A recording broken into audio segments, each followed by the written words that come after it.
Hey there, Verified Fears horror family. Tonight we're heading up to Canada's Yukon Territory, where the cold isn't the only thing that'll chill you to the bone. We've got 11 incredible accounts from this frozen wilderness that'll have you questioning everything you thought you knew about what's possible in our world.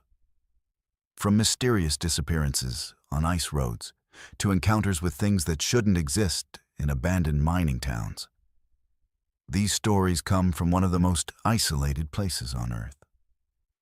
The Yukon's vast emptiness and brutal conditions create the perfect backdrop for experiences that will stay with you long after the video ends.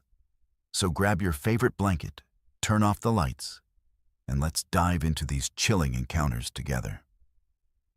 Trust me, you're going to want to stick around for every single one of these. Some of them will seriously mess with your head. Ready to explore the dark side of Canada's last frontier? Let's get started. The GPS died exactly when the blizzard hit. And that's when I realized the road I'd been following for 3 hours didn't exist on any map. In 40-degree weather, with fuel running low and no cell service, I was about to discover why locals call this stretch of the Dempster Highway the Boneyard. What would you do if you found yourself completely lost in a blizzard with your car's fuel gauge hovering near empty and the outside temperature deadly enough to kill you in minutes? Drop your survival strategy in the comments below. I'm curious to see how many of you would have made the same mistakes I did that night. I should have listened to the warning signs from the moment I left Dawson City that February morning in 2019. But I was stubborn and convinced I could make the drive to Inuvik before the weather turned. The fuel attendant at the last gas station had looked at my Vancouver license plates and shaken his head, muttering something about city folks who don't understand northern weather. But I'd brushed off his concern with typical southern arrogance. My GPS showed a clear route north on the Dempster Highway, and the weather forecast had called for light snow, nothing I couldn't handle in my all-wheel drive SUV. What the forecast hadn't mentioned was the sudden temperature drop that would accompany the storm front moving in from Alaska, or the way whiteout conditions could transform familiar landmarks into an alien landscape where every direction looked identical. I'd been driving for about 6 hours when the first snowflakes began to fall. Innocent enough at first, but quickly intensifying into something more serious. The highway markers became harder to read through the increasing snowfall, and I found myself leaning forward over the steering wheel, squinting through the windshield as the wipers struggled to keep up with the accumulation. That's when I made my first critical mistake. Instead of pulling over to wait out the storm, I decided to push forward, confident that I could outrun the weather to the next community. The GPS kept recalculating my route, the estimated arrival time jumping around erratically as satellite signals weakened. But I trusted the blue line on the screen more than my own growing unease. By the time visibility dropped to less than 10 meters, I was committed to a path I couldn't reverse, following what I believed was the highway, but was actually a mining access road that branched off the main route somewhere near Eagle Plains. The blizzard hit with the sudden ferocity that only Arctic storms possess, transforming day into night and turning my SUV into a small bubble of warmth surrounded by a howling white void. Wind speeds that must have exceeded 80 kilometers per hour rocked the vehicle, and snow began accumulating on the windshield faster than the wipers could clear it, despite the defroster running at maximum. My fuel gauge, which had been sitting at just over a quarter tank, suddenly became the most important display on my dashboard. Each kilometer driven was now measured not in distance, but in precious minutes of heat and life. The GPS signal finally disappeared completely around the same time my cell phone lost its last bar of service, leaving me truly isolated in a landscape where making the wrong decision meant certain death. I stopped the vehicle and tried to assess my situation rationally. But the psychological impact of being completely cut off from civilization in such hostile conditions was overwhelming. The temperature outside had dropped to 42°, according to my dashboard display, cold enough to cause frostbite and exposed skin within minutes, and hypothermia in less than an hour for anyone not properly dressed. My winter jacket and boots were adequate for city winters, but laughably insufficient for survival in the Yukon backcountry. And I began to understand why the gas station attendant had looked so concerned.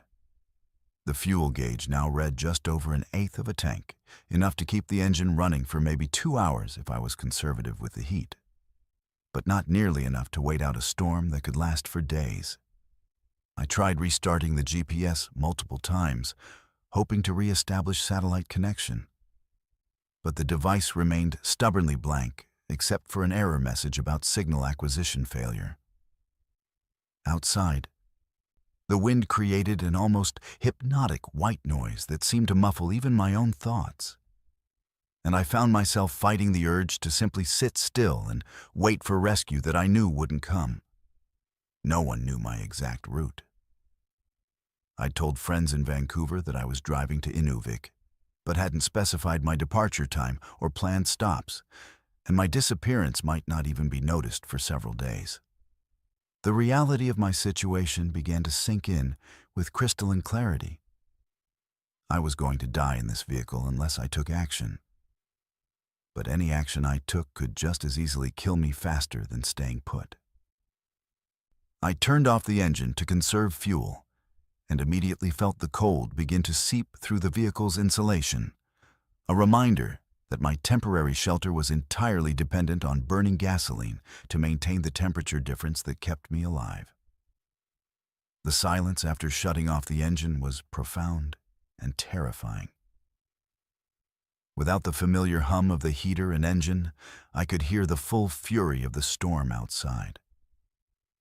Wind that sounded like the breathing of some enormous beast surrounding my small metal refuge. I tried to think clearly about my options. Stay with the vehicle and hope the storm passed before my fuel ran out. Or attempt to walk back in the direction I'd come from and hope to find the main highway before succumbing to exposure. Both choices seemed like different forms of suicide, but staying put at least gave me some protection from the wind and a few hours of heat to think of alternatives. I turned the engine back on after 20 minutes. Partly to warm up, but mostly because the psychological comfort of the heater and lights was worth the fuel cost. Being cold and scared was manageable, but being cold, scared, and sitting in complete darkness felt like accepting death. The fuel gauge needle seemed to move visibly downward as I watched it. Each minute of engine operation bringing me closer to the moment when the warmth would stop forever. That's when I noticed the footprints in my headlight beams. Human tracks in the snow that definitely hadn't been there when I'd stopped, leading away from my vehicle toward what I assumed was the direction I'd come from. The prints were fresh, barely filled with blowing snow, which meant someone had passed by my location within the last few minutes despite the impossible visibility conditions. I honked the horn repeatedly, hoping to signal whoever had made the tracks. But the sound seemed to be swallowed immediately by the storm without any response. The logical part of my brain insisted that the prints must have been my own from when I'd briefly gotten out to check my surroundings, but I had no memory of walking in that direction, and the boot treads didn't match my own footwear. Following the mysterious tracks seemed insane. Leaving the relative safety of my vehicle in these conditions was almost certainly fatal. But the alternative was slowly freezing to death as my fuel supply dwindled to nothing. I made the decision that probably saved my life, but nearly cost my sanity. I bundled up in every piece of clothing I had, grabbed a small flashlight from my glove compartment, and started following the footprints into the storm. The cold hit me like a physical blow the moment I stepped outside. Wind-driven snow stinging my face and immediately beginning to work its way through every gap in my inadequate clothing. But the tracks were clearly visible in my flashlight beam, and seemed to follow a deliberate path rather than wandering aimlessly.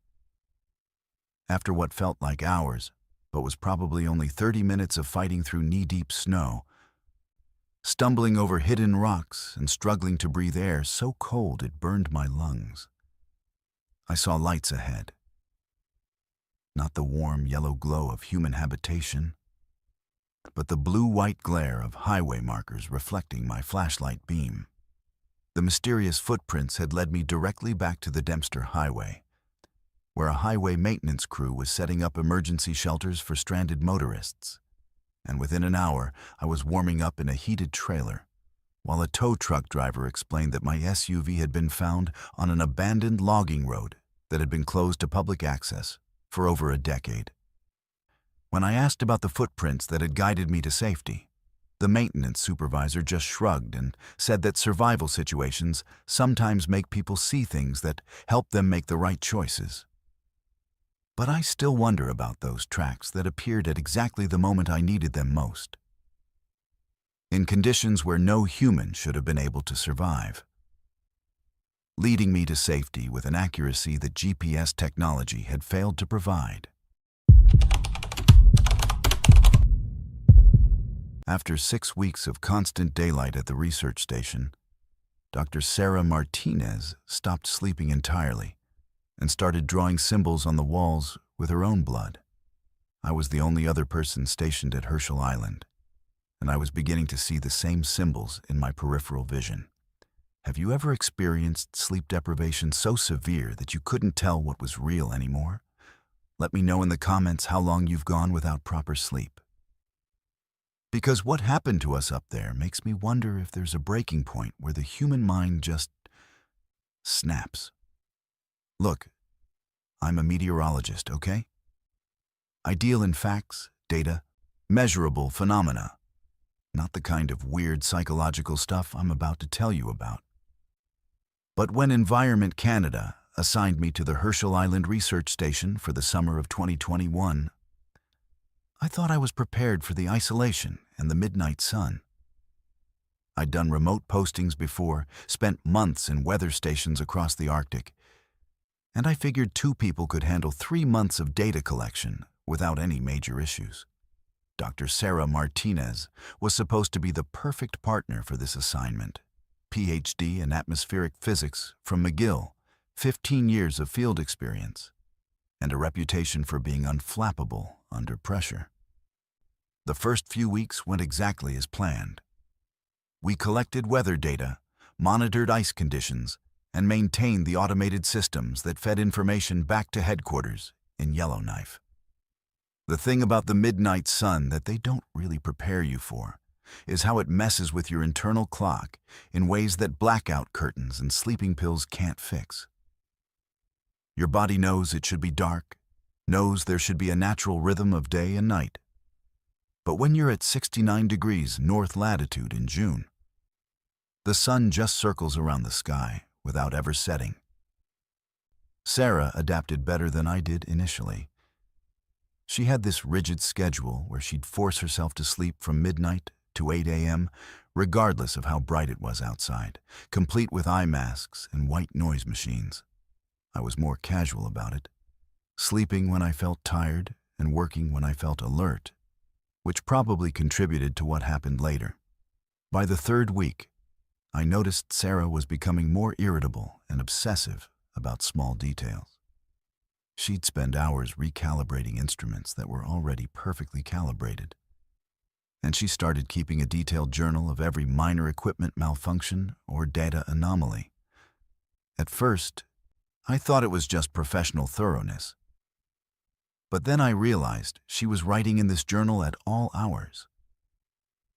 I'd wake up at 3 in the morning to use the bathroom and find her hunched over her notebook, scribbling furiously by the light of the midnight sun streaming through our small windows. When I asked her about it, she just said she was documenting patterns that she was seeing in the data, patterns that I wasn't sophisticated enough to understand. The real warning sign came during week 4 when I caught her standing outside the station at 2 in the morning, staring directly at the sun with no eye protection. I rushed out and pulled her inside, expecting her to be temporarily blinded. But she just looked at me with this strange smile and said the light was talking to her. She claimed she could see mathematical equations in the solar radiation, formulas that explained atmospheric phenomena that mainstream science hadn't discovered yet. I managed to convince her to wear sunglasses during her observations. But I started monitoring her more closely after that incident. Sleep became impossible for both of us by week 5. Sarah had completely abandoned any pretense of a normal schedule and was up for days at a time, filling notebook after notebook with symbols that didn't look like any mathematical notation I'd ever seen. They were geometric patterns, spiral designs, and angular shapes that hurt to look at directly. Not because they were complicated, but because they seemed to shift and move when you weren't focusing on them completely. She started drawing these symbols on the walls of the station with pencil at first, then with ink, and finally with her own blood after she began scratching her fingers raw against the rough wooden surfaces. I tried contacting headquarters on our satellite phone, but the connection was spotty and Sarah would interrupt any conversation by shouting about how they wouldn't understand the breakthrough she was making. The isolation protocols meant that unless we declared a medical emergency, the next supply drop wasn't scheduled until August, and I wasn't sure if what was happening to Sarah qualified as an emergency or just extreme stress. My own judgment was becoming questionable too. After weeks of maybe 3 hours of sleep per night, I was starting to see things that probably weren't there. Shadows moving in the corners of the station and patterns in the ice formations outside that seemed to match Sarah's drawings. The breaking point came during week 6, when I woke up from a brief nap to find Sarah had covered every wall of our main work area with her symbols, drawn in a mixture of blood, ink, and what looked like some kind of paste made from ground-up equipment components. She was standing in the center of the room, rotating slowly with her arms outstretched, chanting numbers in a rhythm that matched the frequency of our weather monitoring equipment. When I tried to approach her, she stopped chanting and told me that the symbols were a communication array that would allow her to speak directly to the atmospheric forces controlling Arctic weather patterns. That's when I started seeing the symbols too. Not just Sarah's drawings, but the same patterns appearing in frost formations on the windows, in the arrangement of clouds on our weather monitoring displays, and in the digital noise that occasionally corrupted our data transmissions. At first, I convinced myself it was pareidolia, the human tendency to see patterns where none exist. But the symbols were too consistent and too complex to be random coincidences. They appeared most clearly in my peripheral vision, fading when I tried to look at them directly, which made me question whether they were real or just products of my sleep-deprived brain. Sarah stopped eating during week 7, claiming that food was interfering with her ability to receive transmissions from the atmospheric consciousness she believed was trying to communicate with us. She spent entire days sitting motionless in front of her wall of symbols, occasionally writing down new patterns or making small adjustments to existing drawings. I tried to force her to eat, to sleep, to engage with reality. But she would just stare at me with this vacant expression and ask why I was fighting against the revelation that was being offered to us. My own grip on reality was slipping by this point. I'd been awake for almost 4 days straight, surviving on coffee and energy bars while trying to maintain our equipment and monitor Sarah's deteriorating condition. The symbols were everywhere now, not just in Sarah's drawings, but carved into the wooden beams of the station, etched into the ice outside our windows, and appearing as glitches in our computer displays. I started taking photographs of them with my digital camera. But the images showed only blank walls and normal ice formations. The symbols only appeared to direct human observation, never to recording equipment. The rescue came when I finally managed to get a clear satellite connection and convinced headquarters that we had a medical emergency. The helicopter pilot who extracted us said Sarah was catatonic when they found her, sitting in the middle of her symbol-covered room and staring at the wall without blinking. I was barely coherent myself, babbling about atmospheric consciousness and mathematical communications that made no sense to anyone else. They airlifted us to Yellowknife General Hospital, where we both spent 2 weeks in psychiatric observation while our sleep cycles normalized and the hallucinations gradually faded. The official report blamed our condition on severe sleep deprivation combined with isolation stress and the psychological effects of constant daylight exposure. Sarah recovered more slowly than I did. She spent 6 months in treatment and never returned to field research, eventually taking a teaching position at a community college in southern Ontario. We never discussed what happened at Herschel Island.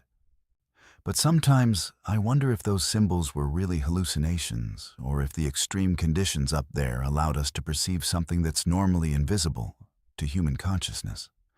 I still work for Environment Canada, but only at southern stations now. And I always insist on having a team of at least 4 people for any assignment longer than 2 weeks.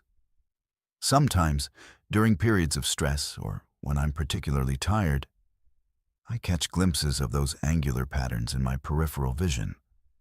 Not the same symbols Sarah drew, but similar geometric forms that seem to exist just outside normal perception. I've never mentioned this to anyone, including the psychiatrists who cleared me for duty, because I'm not sure if seeing them means I'm having a relapse, or if I learned to notice something that was always there, waiting in the spaces between sleeping and waking for minds stressed enough to perceive it. The old-timer at Bonanza Creek said I'd struck gold in the same spot where Freezing Pete died in 1898, but he forgot to mention that Pete never really left. The first sign wasn't the cold spots or the whispers. It was when my metal detector started spelling out messages in Morse code. Have you ever had an experience where you knew something was trying to communicate with you, but you were too scared to listen? Tell me in the comments what you would do if your equipment started behaving in impossible ways. Would you stay and investigate or pack up and leave immediately? So here's the thing about prospecting in the Klondike. Everybody thinks the gold rush ended over a century ago. But there's still plenty of treasure buried in those creeks if you know where to look and you're willing to put in the work. I've been metal detecting as a hobby for about 15 years, mostly around Vancouver, looking for jewelry and coins. But in 2020, I decided to try my luck in the Yukon during my summer vacation. I'd read about recreational prospecting regulations and figured I could combine camping with treasure hunting, maybe find enough gold flakes to cover my gas money. The area around Dawson City is still open to small-scale prospecting, and there are plenty of old claims that were abandoned when the easy pickings ran out, but might still have something valuable left behind. I set up my camp along Bonanza Creek about 20 kilometers from town, in a spot where an old cabin foundation suggested someone had tried to make a go of it during the original rush. The local outfitter who sold me my prospecting permit was this weathered guy in his 70s named Frank. And when I showed him my claim map, he got this strange look on his face and started telling me stories about the area. According to Frank, the spot I'd chosen was where a prospector named Pete Kowalski had frozen to death during the winter of 1898. Found in his cabin 3 months after the spring thaw with a fortune in gold dust scattered around his body. The story was that Pete had struck it rich but couldn't make it to town before winter set in, and he'd gone crazy from isolation and cold, talking to himself and leaving notes addressed to people who weren't there. Frank said the locals called him Freezing Pete, because even after they buried him in the permafrost, miners working nearby claims reported feeling sudden cold spots and hearing someone muttering in broken English and Polish. I laughed off the ghost stories. I'm a rational guy, I work in IT, and I figured these were just tall tales designed to add some color for the tourists. My metal detector was a pretty sophisticated model, a Minelab CTX 3030 with GPS mapping and digital target identification, and I was more interested in its technical capabilities than in local folklore. The first 2 days of detecting were exactly what I expected. Lots of rusty nails, a few old cans, and some non-ferrous junk that got my hopes up until I dug it out and found corroded brass fittings instead of gold nuggets. The weird stuff started on my 3rd day when I was working a section of creek bank where Frank said Pete's cabin had originally stood. My detector kept getting hits in a pattern that didn't make sense. Instead of the random scattered signals you'd expect from metal debris, I was getting regular pulses that seemed to follow a rhythm. At first, I thought it was interference from power lines or radio transmission. But there wasn't any electrical infrastructure within 50 kilometers of my location. The pulses were definitely coming from underground targets, and they were strong enough to register as large metal objects on my detector's display screen. I started digging in the area where the signals were strongest, and about 2 feet down, I found a small leather pouch containing gold dust and a few small nuggets. Not enough to make me rich, but definitely enough to prove that Pete's fortune was real, and there might be more buried in the vicinity. That's when my detector started acting really strange. Instead of the usual tones and beeps that indicate different types of metal, it began producing patterns of long and short sounds that I eventually realized were Morse code. I'd learned Morse code as a kid when I was into amateur radio, and the messages were clear enough that I could translate them in real time. The first message spelled out, "Help trapped cold so cold," over and over again, which gave me chills, but which I assumed was some kind of equipment malfunction or interference from a distant radio source. Metal detectors can sometimes pick up AM radio signals under certain atmospheric conditions, and I figured I was receiving fragments of an emergency broadcast or maybe a historical reenactment from somewhere in the area. But then the messages became more specific. Pete, Kowalski, Bonanza, Creek Cabin, Frozen Can't Leave, followed by GPS coordinates that matched my exact location according to my detector's built-in navigation system. I'm a skeptical person by nature, but when your electronic equipment starts spelling out the name of a dead prospector while you're standing on his former claim, it's hard to maintain rational explanations. The temperature around me had dropped noticeably, even though it was a warm July afternoon, and I could see my breath forming small clouds when I exhaled. My detector kept sending Morse code messages, increasingly desperate pleas for help mixed with what sounded like inventory lists of buried gold caches. 5 pounds dust north tree stump and nuggets wrapped oilcloth creek bend were typical of the communications I was receiving. Against my better judgment, I started following the detector's directions, using the Morse code messages as a treasure map to locate Pete's hidden gold stashes. Every location the messages specified contained exactly what was described: pouches of gold dust, nuggets wrapped in deteriorating oilcloth, and small caches of coins that had been buried over a century ago. It was like having a ghostly tour guide leading me to buried treasure. And despite the creepy circumstances, I couldn't resist the lure of finding more gold. The messages became more conversational as the day went on, with Pete apparently responding to my thoughts and actions in real time. When I found a particularly large cache near a lightning-struck pine tree, my detector spelled out, "Thank you, friend Pete, grateful," and the cold spots around me seemed to warm up slightly.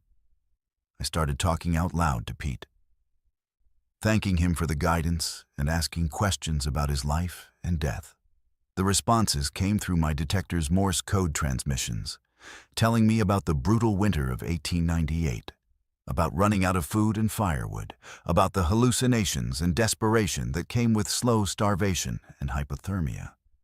Pete described hiding his gold in multiple locations because he was paranoid about claim jumpers, and how he died clutching a map showing all his cache locations, a map that was buried with his body. As the sun began to set, the Morse code messages became more urgent and desperate.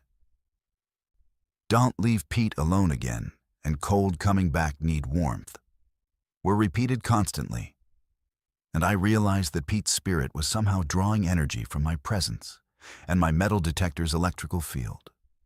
The temperature around me continued to drop despite the warm evening, and ice began forming on my equipment, even though the ambient air temperature was well above freezing.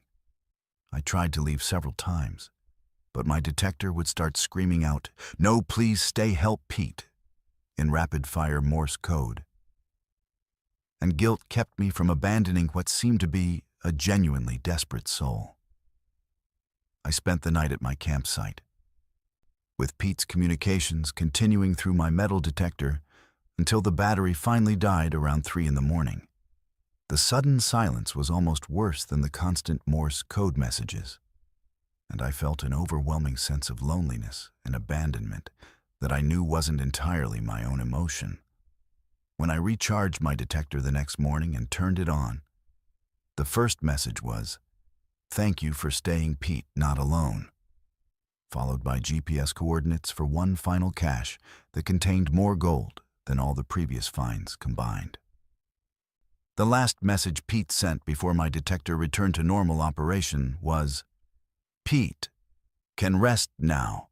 Gold found story told, thank you, friend." After that, my metal detector worked exactly as it should, producing normal tones and readings without any Morse code transmissions. The cold spots disappeared, and the area felt like an ordinary stretch of Yukon wilderness rather than a place haunted by a century-old tragedy. I left Dawson City with enough gold to pay for my vacation and a story that I've never told anyone until now. Partly because I know how crazy it sounds, and partly because I'm not sure Pete would want his final resting place disturbed by treasure hunters who might not be as respectful of his memory. I still go prospecting every summer, but I've never had another experience like my encounter with Freezing Pete. Sometimes I wonder if he was really there, communicating through my equipment, or if the isolation and excitement of finding gold had triggered some kind of psychological episode that manifested as supernatural communication. Either way, I hope Pete found the peace he was looking for. And I'm grateful that he chose to share his treasure with someone who listened to his story and treated him with respect rather than fear. The truck driver who picked me up on the winter ice road to Tuktoyaktuk kept checking his rearview mirror and muttering about the follower. When I finally looked back and saw what was keeping pace with us at 80 kilometers per hour across the frozen tundra, I understood why so many vehicles are found abandoned on this route. What's the fastest you've ever seen something move across open ground that definitely wasn't a vehicle? Drop your answer in the comments because I'm still trying to rationalize what I witnessed that night. And maybe someone else has seen something similar. January 2018, and I'm stuck in Inuvik with a broken-down Honda Civic and no way to get back to my job in Edmonton until the spring thaw. Brilliant planning on my part, really. Who drives a compact car to the Arctic in winter?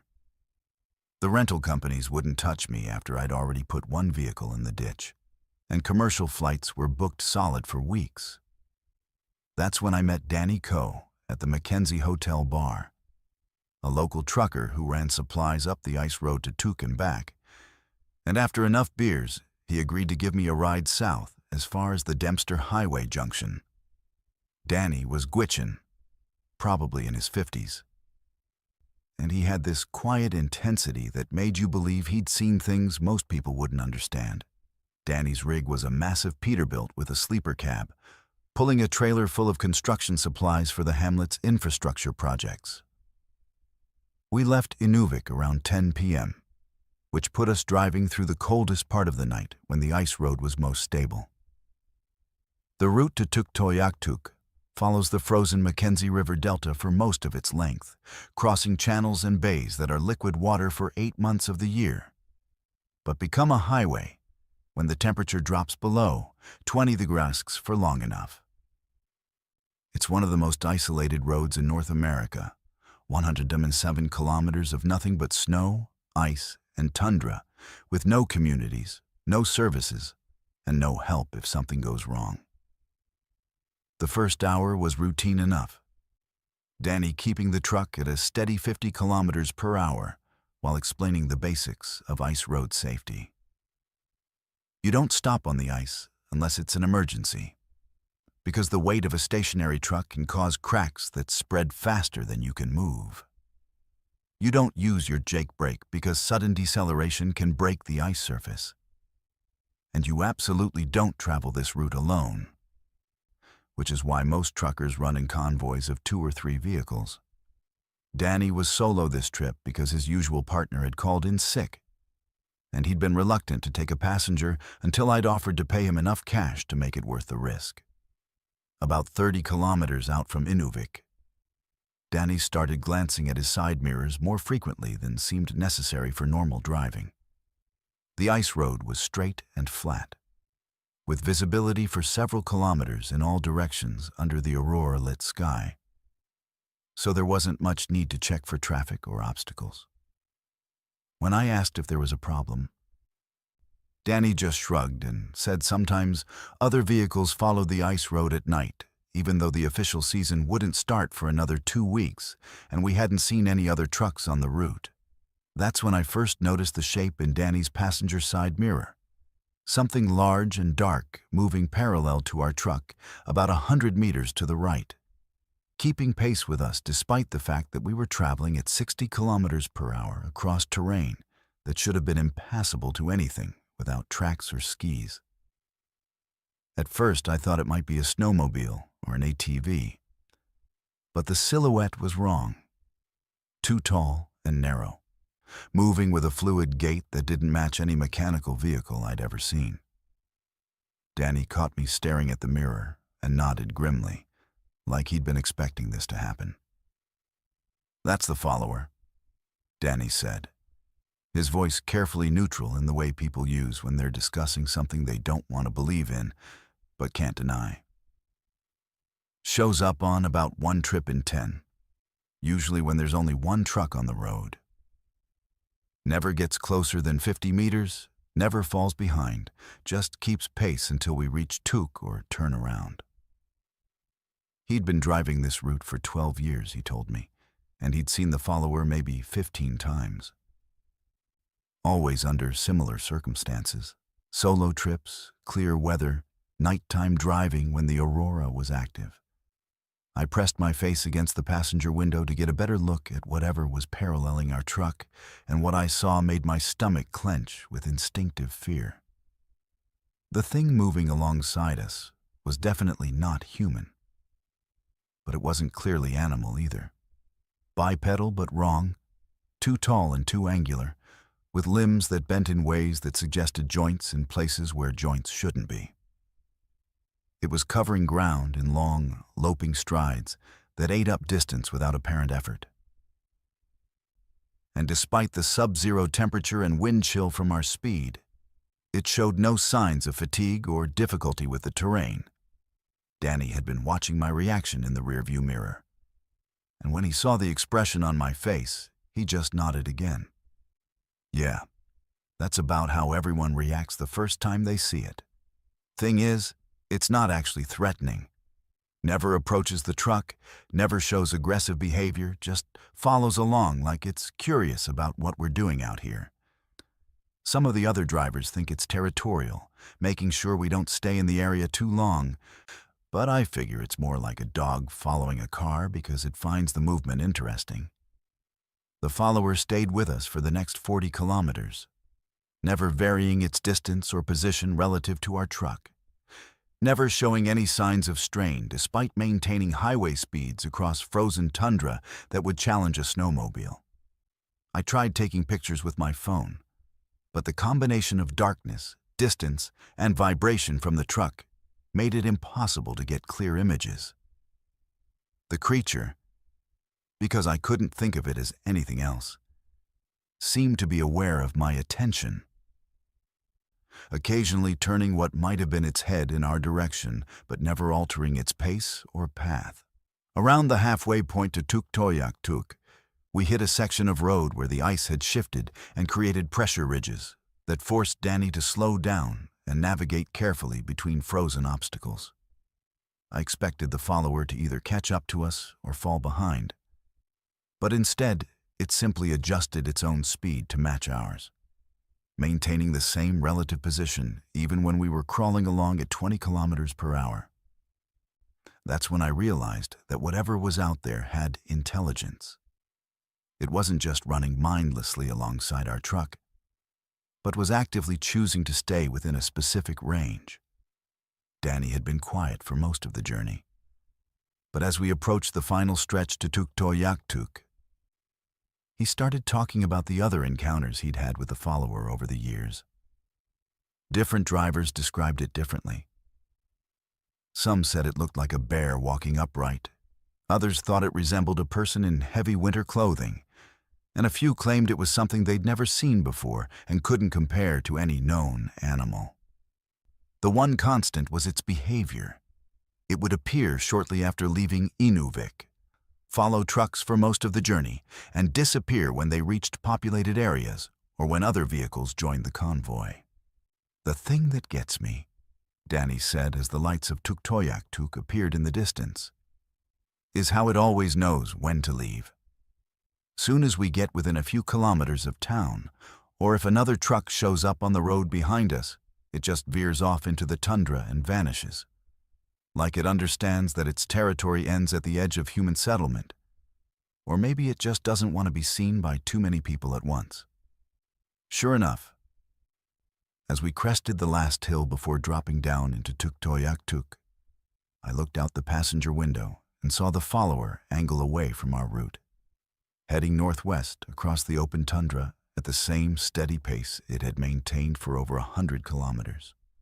Within minutes, it had disappeared into the darkness, leaving no tracks visible on the windswept snow and no evidence that it had ever been there, except for the memories of two witnesses who'd shared an encounter with something that shouldn't exist. Danny dropped me off at the community center in Tuktoyaktuk, where I caught a ride south with another trucker the next morning. I never saw the follower again, but I spent months researching similar encounters online and found scattered reports from other ice road drivers, commercial pilots, and research station personnel describing bipedal creatures that showed unusual intelligence and territorial behavior in remote Arctic locations. Most of these accounts were dismissed as misidentified wildlife or products of isolation stress. But the consistency of the descriptions and behaviors suggests that something is out there in the Yukon and Northwest Territories, something that's learned to coexist with human activity while maintaining its distance from our settlements. I still don't know what the follower was. Undiscovered species, surviving population of something science considers extinct, or maybe just a shared hallucination brought on by isolation and extreme cold. What I do know is that Danny Coe wasn't lying about his previous encounters, and that whatever followed our truck across the tundra that night was real, intelligent, and perfectly adapted to one of the harshest environments on Earth. Sometimes I wonder if it's still out there, following other lonely trucks across the ice roads, curious about these strange metal creatures that invade its territory for a few months each winter before disappearing again with the spring thaw. The northern lights over Whitehorse were supposed to be beautiful, but that night they pulsed in patterns that hurt to look at directly. By morning, half the town was missing, and those of us who remained had memories of walking toward the lights that we couldn't quite recall ending. Have you ever felt compelled to do something that you knew was dangerous, but couldn't resist? Tell me in the comments about a time when your instincts told you to run, but something else made you stay. Because what happened in Whitehorse that March night still haunts everyone who survived it. Listen, I know how this sounds before I even start, but I was the night shift supervisor at the Whitehorse water treatment plant. And what I'm about to tell you is documented in official incident reports that the territorial government sealed under some kind of public safety classification. March 15, 2022, was supposed to be a routine night. Check the filtration systems, monitor chlorine levels, respond to any automated alarms that might indicate problems with the city's water supply. I'd been doing this job for 8 years, and the biggest excitement I usually dealt with was a pump failure or a pressure drop in one of the distribution lines. The aurora forecast that night called for high activity due to solar storm conditions, but that wasn't unusual for March in the Yukon. And I was actually looking forward to seeing a good display during my patrol rounds. The first sign something was wrong came around 11 p.m. when my radio started picking up transmissions that weren't supposed to be there. Voices speaking in languages I didn't recognize, mixed with what sounded like mathematical equations being read aloud in monotone voices. I assumed it was atmospheric interference from the solar activity bouncing signals from distant radio stations. But the transmissions were too clear and too consistent to be random propagation effects. The voices were discussing coordinates, time intervals, and what sounded like population counts, all delivered in the flat, emotionless tone that automated systems use for emergency broadcasts. I stepped outside to check the aurora conditions around midnight, and what I saw in the sky above Whitehorse was unlike any Northern Lights display I'd witnessed in my 34 years living in the Yukon. Instead of the usual green curtains and dancing ribbons, the aurora was forming geometric patterns, perfect circles, triangles, and spiral configurations that pulsed in synchronized rhythms. The colors were wrong too, shifting between deep purples and electric blues that seemed almost artificial, like stage lighting rather than natural atmospheric phenomena. Most disturbing was the way the patterns seemed to respond to human observation, brightening and intensifying when people looked directly at them. By 12:30 a.m., my radio was flooded with emergency calls from RCMP dispatch, the hospital, and city services reporting that citizens were leaving their homes and walking toward the downtown core in large numbers. The calls described people of all ages moving through the streets in the same direction, not responding to questions or attempts to redirect them, walking with a purposeful stride toward the riverfront area where the aurora appeared most intense. I could see them from my position at the treatment plant. Hundreds of dark figures moving like sleepwalkers through the snow-covered streets, converging on the area near the SS Klondike historic site. I should have stayed at my post and continued monitoring the water systems. But something about the aurora display was pulling at my attention in a way I couldn't resist. Every time I tried to focus on my equipment readings or administrative tasks, my eyes would drift toward the windows and the pulsing lights in the sky. It wasn't like normal curiosity or interest. It felt more like a physical compulsion, as if the aurora was generating some kind of magnetic field that affected human neural activity. The radio transmissions had evolved into what sounded like countdown sequences in multiple languages, and I found myself unconsciously synchronizing my breathing with the rhythm of the numerical announcements, against every professional instinct I possessed. I locked up the treatment plant and started walking toward downtown, joining the stream of people moving through the streets toward the riverfront.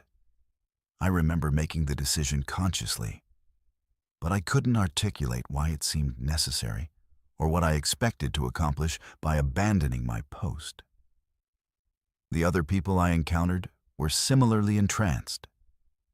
They responded to direct questions with vacant nods, but couldn't explain why they were walking through sub-zero temperatures without proper winter clothing, or what they hoped to find at their destination. The crowd gathering near the SS Klondike was larger than I'd expected from the radio reports. Easily 1,000 people standing in the snow, all facing north toward the most intense part of the aurora display. What struck me as profoundly wrong was the complete silence, despite the size of the gathering. No conversations, no children crying, no normal sounds of a large group of people in an outdoor environment. Everyone was simply standing and watching the geometric patterns in the sky, which had evolved into increasingly complex configurations that seemed to convey information in a visual language none of us consciously understood. I found myself standing next to Margaret Chen, who managed the downtown Tim Hortons and lived in my neighborhood. But when I tried to talk to her, she just stared at the aurora and whispered numbers under her breath. Coordinates and time codes that matched the radio transmissions I'd been hearing at the treatment plant. Other people around us were doing the same thing, reciting data in voices that didn't sound entirely like their own, as if they were serving as biological relay stations for information being transmitted through the aurora display. The geometric patterns in the sky reached some kind of crescendo around 2 a.m., forming configurations so complex and rapidly changing that looking at them directly caused physical discomfort, headaches, nausea, and visual disturbances that persisted even when I closed my eyes. That's when the crowd began moving again, not dispersing back to their homes, but walking north along the Yukon River toward the wilderness areas beyond the city limits. I followed because everyone else was following, driven by the same inexplicable compulsion that had brought me to the riverfront in the first place. My memories of what happened next are fragmentary and contradictory. Images of walking through snow-covered forest, of standing in clearings where the aurora seemed close enough to touch, of voices that spoke without sound and conveyed meaning without words. I remember feeling that I was participating in something important and necessary, but I couldn't define what that something was or why it required the involvement of half of Whitehorse's population. The experience felt like being part of a vast biological computer, with each person serving as a processing node in a calculation too complex for individual human comprehension. I regained normal consciousness around 6 a.m., lying in the snow about 15 kilometers north of Whitehorse, with no clear memory of how I'd gotten there or what I'd been doing for the previous several hours. Emergency services were conducting search and rescue operations throughout the area, finding hundreds of people in similar conditions, conscious but disoriented, suffering from mild hypothermia, with no coherent recollection of the night's events. The official count showed that approximately 200 residents had disappeared from their homes during the night, but only about 600 were recovered during the search operations. The missing people were never found, despite extensive search efforts that continued for weeks. No bodies, no evidence of where they'd gone, no tracks leading away from the areas where the recovered individuals were discovered. The territorial government classified the incident as a mass psychological event, triggered by unusual atmospheric conditions, but they sealed all the detailed reports and reassigned most of the first responders to different positions. The radio transmissions I'd recorded at the treatment plant were dismissed as interference from military communications satellites, and the geometric aurora patterns were explained as rare but documented variations in magnetic field interactions. I kept working at the water treatment plant for another 6 months, but I could never completely shake the feeling that something fundamentally important had happened that night, something that the official explanations couldn't account for. The missing residents were eventually declared legally dead after the standard waiting period, but their disappearance left holes in the community that never quite healed. Margaret Chen's Tim Hortons closed permanently because no one could be found to take over the franchise. And several local businesses never reopened after their owners vanished during the Aurora event. I moved to Vancouver in late 2022, partly for better job opportunities, but mostly because I couldn't handle living in a place where the northern lights might return and finish whatever they'd started that March night. I still monitor aurora forecasts obsessively, and whenever high activity is predicted for the Yukon region, I make sure I'm indoors with the curtains drawn and the radio turned off. Sometimes I wonder if the missing residents are still out there somewhere, serving their function in whatever cosmic process required their participation, and whether the rest of us were released because we were deemed unnecessary for the completion of the task, or simply because we weren't suitable for long-term integration into something larger than human consciousness. Discovery Mine was abandoned in 1966 after a cave-in killed 12 workers. But when I explored the ruins 50 years later, I found fresh food in the company store and warm ashes in the fireplace. The strangest part wasn't finding signs of recent habitation. It was realizing that the mine shaft was still operational and someone was still working it. Have you ever explored an abandoned place only to discover it wasn't as abandoned as you thought? Let me know in the comments if you've ever found evidence that someone was living in a place that should have been empty for decades. Because what I discovered at Discovery Mine challenges everything I thought I knew about ghost towns. All right. So I'm what you'd call an urban explorer. Though I guess rural explorer is more accurate when you're dealing with abandoned settlements in the Yukon Territory. I've been documenting ghost towns and abandoned industrial sites across northern Canada for my photography blog. And Discovery Mine had been on my list for years before I finally made the trip in August 2016. The place has a fascinating history. It was a significant copper operation during the 1940s and 50s, employing over 200 people at its peak, with a complete company town, including housing, a school, a general store, and all the infrastructure needed to support families in the remote wilderness, about 150 kilometers northeast of Whitehorse. The mine closed officially in 1966, following a catastrophic cave-in that killed 12 miners and made further operations economically unfeasible, according to the territorial mining records I'd researched. The company town was evacuated within 6 months, with most of the valuable equipment and materials transported out by helicopter and truck convoy.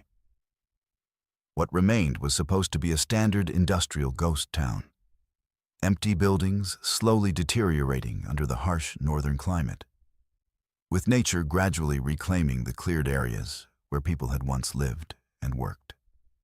I'd seen dozens of similar sites throughout my exploration career, and I expected Discovery to follow the same pattern of abandonment and decay.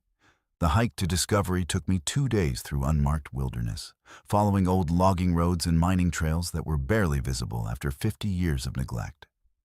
I was carrying camping gear, photography equipment, and enough food for a week-long exploration, planning to document the site thoroughly before hiking back to my vehicle. When I finally reached the settlement, my first impression was that it was remarkably well preserved compared to other abandoned mining operations I'd visited. The buildings were still structurally sound, with roofs intact and minimal damage from weather or vandalism. But as I got closer to the main cluster of buildings, I started noticing details that didn't fit the timeline of abandonment. The windows of the company store were clean, not just unbroken, but actually clean, as if someone had been maintaining them regularly. The walkways between buildings had been cleared of debris and showed signs of recent foot traffic, with boot prints in the mud that couldn't have been more than a few days old. Most significantly, I could smell wood smoke in the air, which meant someone had been burning fires recently enough that the scent lingered in the still mountain air.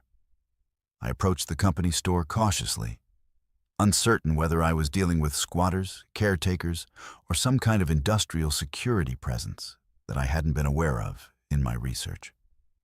The front door was unlocked, which should have been my first warning that this wasn't a typical abandoned site. But curiosity overcame caution, and I pushed inside to find what looked like an operational general store from the 1960s. The shelves were stocked with canned goods, dry goods, and household supplies, all arranged neatly and showing no signs of age or deterioration that you'd expect from products that had been sitting in an abandoned building for 5 decades. I picked up a can of beans from one of the shelves and checked the expiration date, expecting to find it either missing or decades out of date. But the label showed a best buy date that was still 6 months in the future. The same was true for everything else I examined. Bread that was still soft, milk that was still cold in a refrigerator that was somehow running despite the fact that there were no power lines to the abandoned settlement. And newspapers dated from the previous week that described current events I recognized from my own reading. Either someone was actively maintaining and resupplying this store, or I was experiencing some kind of temporal anomaly that allowed current products to exist in an abandoned 1960s building. The residential area of the settlement showed similar signs of ongoing habitation: clothes hung on lines between houses, gardens that were clearly being tended and watered, and children's toys scattered in yards as if kids had been playing there recently and had simply gone inside for dinner. The incongruity was overwhelming. Here was a ghost town that wasn't actually ghostly, showing every sign of an active community despite the complete absence of any visible residents. I called out several times, announcing my presence and asking if anyone was around, but received no response except for the echo of my own voice bouncing off the surrounding mountains. The mine entrance itself was the most disturbing discovery of all. According to the historical records, the shaft had been sealed with concrete and steel barriers after the 1966 cave-in, both to prevent unauthorized access and to contain any hazardous materials that might be present in the flooded lower levels.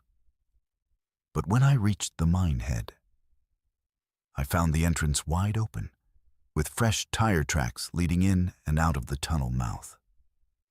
Industrial lighting was strung along the ceiling of the main shaft, powered by generators that I could hear running deep underground.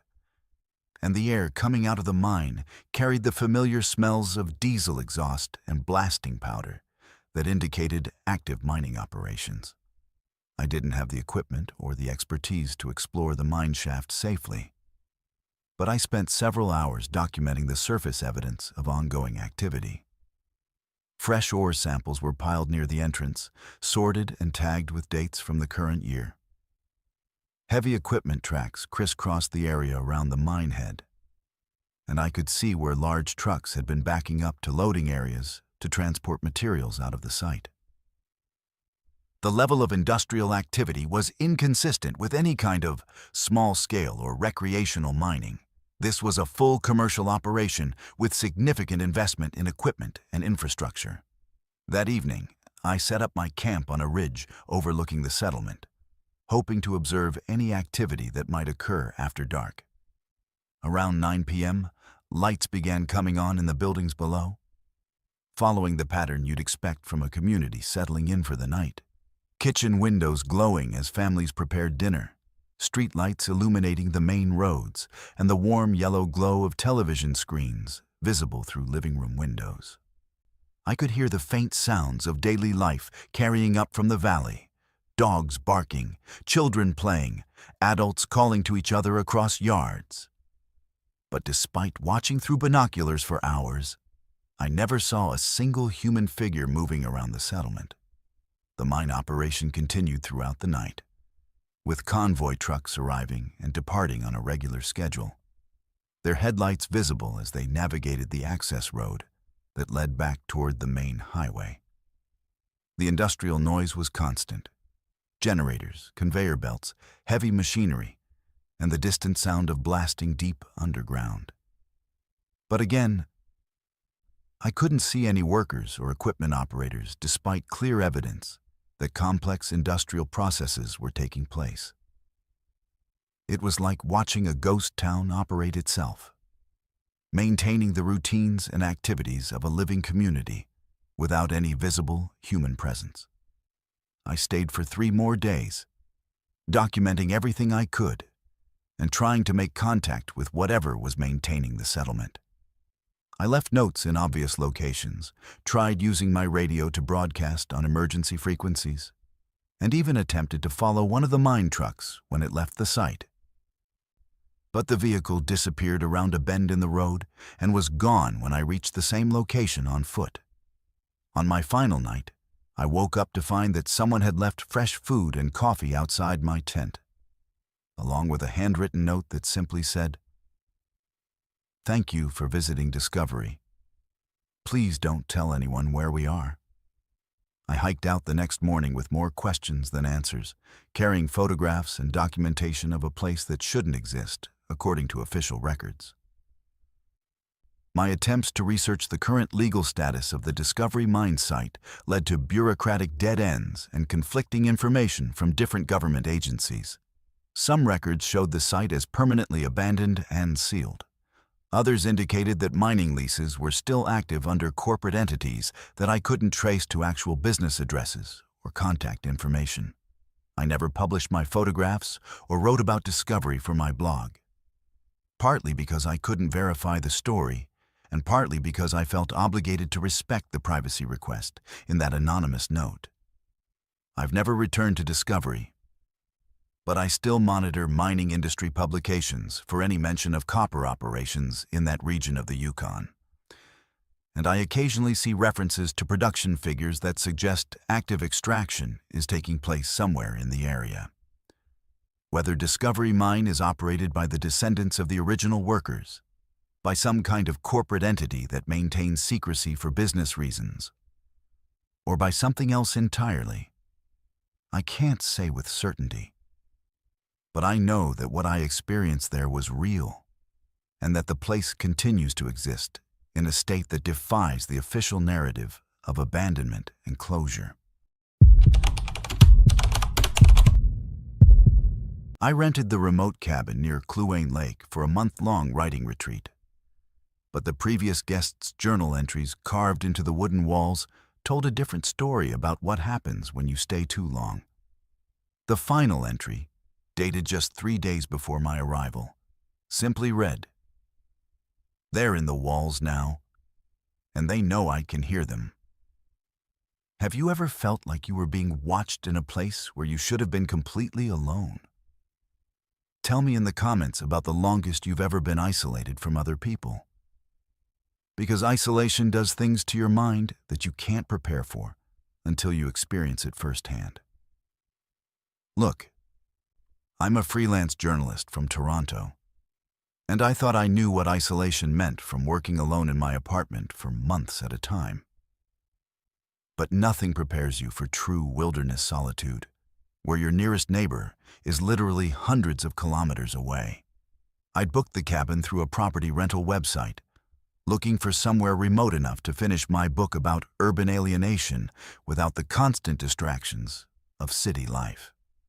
The listing described a rustic but comfortable retreat on the shores of Kluane Lake, accessible only by float plane or a brutal 4-hour ATV ride through unmarked trails. Perfect for writers seeking authentic wilderness inspiration away from modern connectivity. The property owner, a guy named Marcus, who ran wilderness tours out of Whitehorse, had been upfront about the isolation factor when we spoke on the phone. No cell service, no internet, no landline telephone, and the nearest emergency services were at least 6 hours away under ideal conditions. The cabin was provisioned with a month's worth of non-perishable food, a propane generator for electricity, and enough firewood to last through unexpected weather. But once the float plane dropped me off, I'd be completely on my own until the scheduled pickup date. Marcus had warned me that some people couldn't handle the psychological impact of total isolation, and that I should be prepared for my mental state to change in ways I might not expect. The first thing I noticed when I walked into the cabin wasn't the stunning view of Kluane Lake or the cozy interior design, but the carved writing covering nearly every wooden surface in the main room. Someone had used a knife or similar tool to scratch words and phrases into the walls, the ceiling beams, the window frames, and even the floorboards, creating a chaotic tapestry of text that documented what appeared to be a gradual descent into paranoia and madness. The carvings weren't random graffiti. They were journal entries, observations, and increasingly desperate attempts at communication, all attributed to someone named Jennifer, who had apparently stayed in the cabin during the previous month. Jennifer's early entries were mundane enough. Day 3, weather clear, good writing conditions, and Day 7, saw moose family at water's edge this morning. But as I read through the chronological progression of carvings, the tone shifted dramatically toward anxiety and fear. Day 12, something moving around the cabin at night, too big to be squirrels, escalated to Day 18. They know I'm here, they're testing the doors and windows. And eventually to Day 23. Sleep is impossible. They whisper my name through the walls. I called Marcus on my satellite phone to ask about Jennifer and whether there had been any incidents I should know about. But he claimed not to know what I was talking about.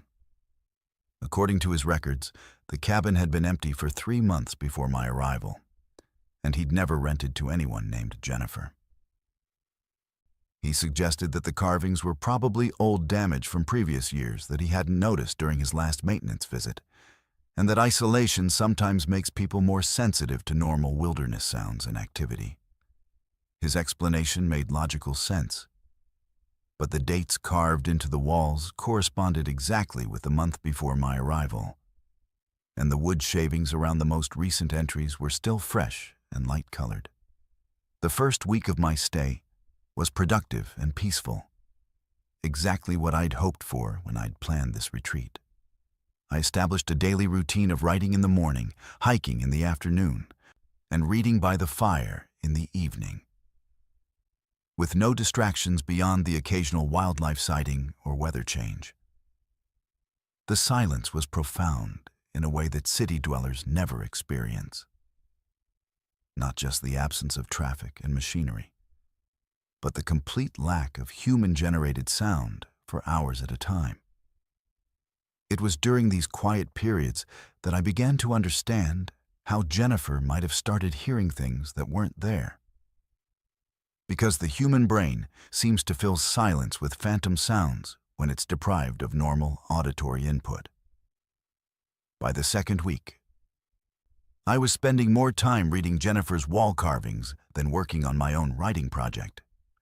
Her documentation was detailed and systematic, describing specific sounds, times of occurrence, and her attempts to identify natural explanations for what she was experiencing. Day 15. Scratching sounds in attic space, investigated but found no evidence of animal intrusion. And Day 19. Rhythmic tapping on north wall, intervals too regular to be branch movement, suggested that whatever Jennifer had heard was persistent and patterned rather than random.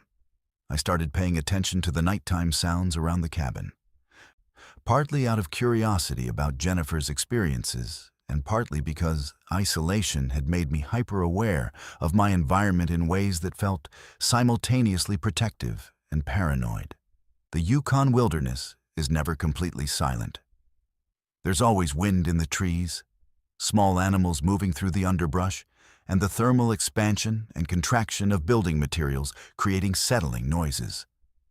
But some of the sounds I heard didn't fit those categories.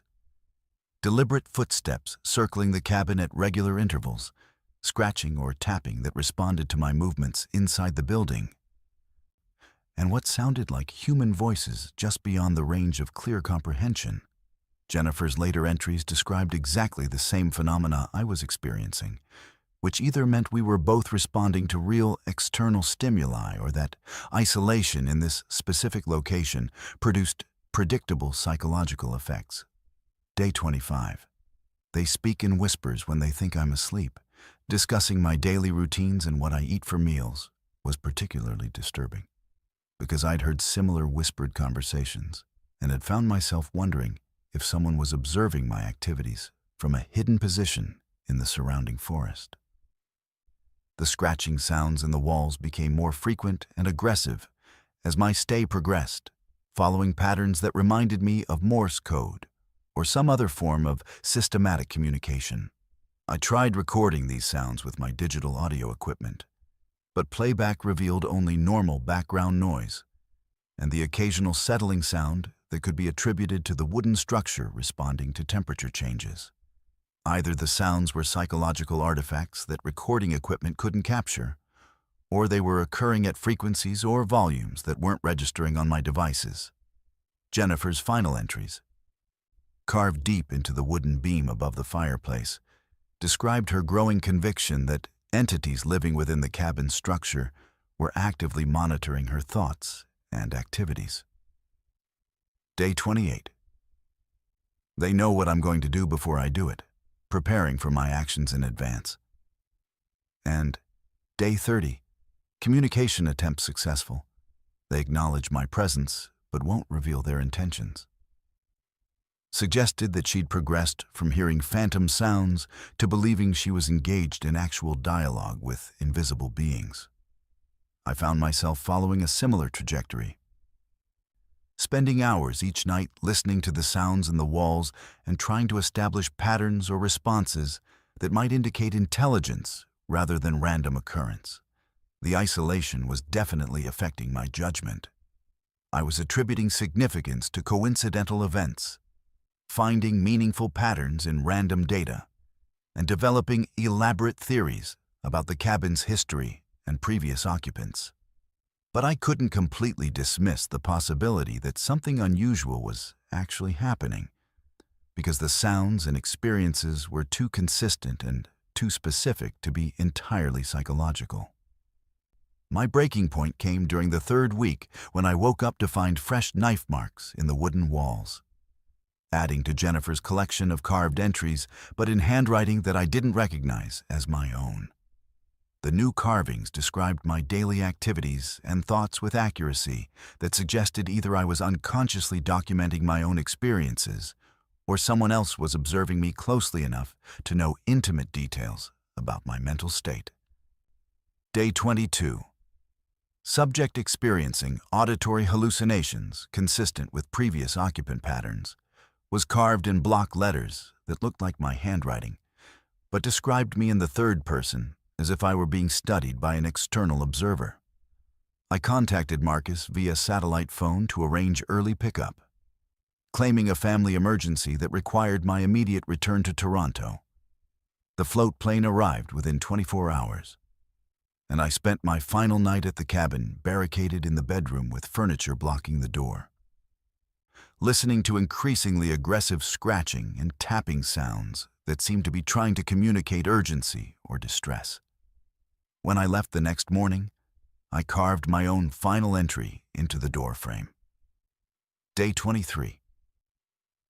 Whatever lives in this place feeds on isolation and fear. Future guests should be warned.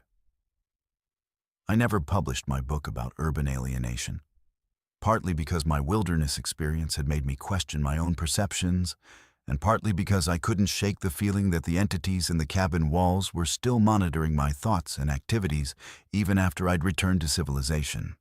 Sometimes, in the quiet hours before dawn in my Toronto apartment, I hear familiar scratching sounds in the walls and wonder if isolation changed me permanently, or if I brought something back with me from that remote cabin where the boundaries between reality and psychological breakdown become dangerously thin. The construction crew said the permafrost was melting faster than expected, but they didn't mention what was preserved inside the ice for thousands of years. When we started finding the bodies, intact, ancient, and somehow still warm to the touch, we realized we should have left them buried. Have you ever touched something that felt fundamentally wrong? Like your body knew it was dangerous before your mind could process why? Drop a comment about the strangest thing you've ever found buried or hidden, because what we uncovered in that Yukon construction site still gives me nightmares about what might be sleeping under the ice. My name is Dave Kowalski, and I've been operating heavy machinery for Northern Infrastructure Solutions for 12 years, mostly on government contracts building roads and installing utilities in remote communities across the territories. Summer of 2020 found me running a backhoe on a water treatment facility project outside Mayo, digging foundation trenches in permafrost that was supposed to stay frozen year-round, but had been turning into mud thanks to the abnormal heat we'd been experiencing. The environmental assessment had warned us about unstable ground conditions due to climate change, but nobody mentioned the possibility of uncovering archaeological materials or having to deal with the kind of discoveries that would shut down a project indefinitely. The first body came up on a Tuesday morning in July, about 3 meters down in what should have been solid permafrost, but was instead a soupy mixture of ice, mud, and organic matter that looked like it had been thawing for weeks. I'd been digging steadily when my bucket scraped against something that felt different from the usual rocks and frozen debris, softer but more substantial. And when I pulled back the hydraulic arm, there was a human leg sticking out of the disturbed earth, complete with what looked like leather clothing and fur boots that seemed impossibly well preserved for something that had obviously been buried for a very long time. I shut down the machine and called over Tom Henderson, our site supervisor, expecting him to contact the RCMP and shut down operations while we dealt with what was probably a crime scene or unmarked grave that would require archaeological investigation. But when Tom climbed down into the trench to examine what I'd found, his reaction was completely different from what I'd expected. Instead of concern or professional caution, he seemed excited, almost eager, and he told me to keep digging carefully to see if there were more remains in the same area. The second and third bodies were located within an hour, positioned in what appeared to be intentional arrangements rather than random burial positions. All three were remarkably preserved, with clothing, hair, and even facial features intact, despite having been frozen in permafrost for what our geologist estimated was at least several thousand years, based on the soil stratification and organic matter analysis. But the strangest aspect wasn't their preservation. It was the fact that they felt warm to direct touch, as if body heat was still being generated somehow, despite the obvious antiquity of the remains. Tom made a series of phone calls to numbers I didn't recognize, speaking in hushed tones and using terminology that sounded more like corporate jargon than construction management. And within 6 hours, we had a team of specialists on site who definitely weren't from any government agency I'd dealt with before. They arrived by helicopter, carrying equipment that looked more sophisticated than anything archaeologists typically use. And they immediately established a perimeter around our excavation site that prevented any of the regular crew from getting close to the remains. The specialists, who never introduced themselves or explained their organizational affiliation, took over the excavation process using techniques that seemed designed to preserve not just the physical integrity of the bodies, but also some kind of environmental conditions that I didn't understand. They installed temperature monitoring equipment, air filtration systems, and containment protocols that seemed excessive for handling archaeological specimens. And they required everyone on the regular construction crew to sign additional confidentiality agreements before we were allowed to continue working in adjacent areas.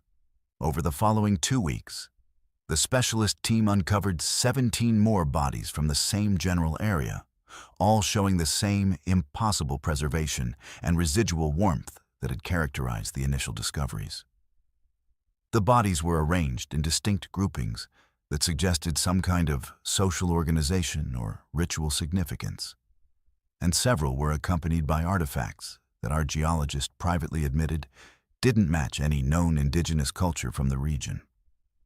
The specialists documented everything with equipment that recorded not just visual and physical data, but also electromagnetic readings, temperature fluctuations, and atmospheric composition in ways that suggested they were monitoring for biological activity rather than just cataloging historical remains.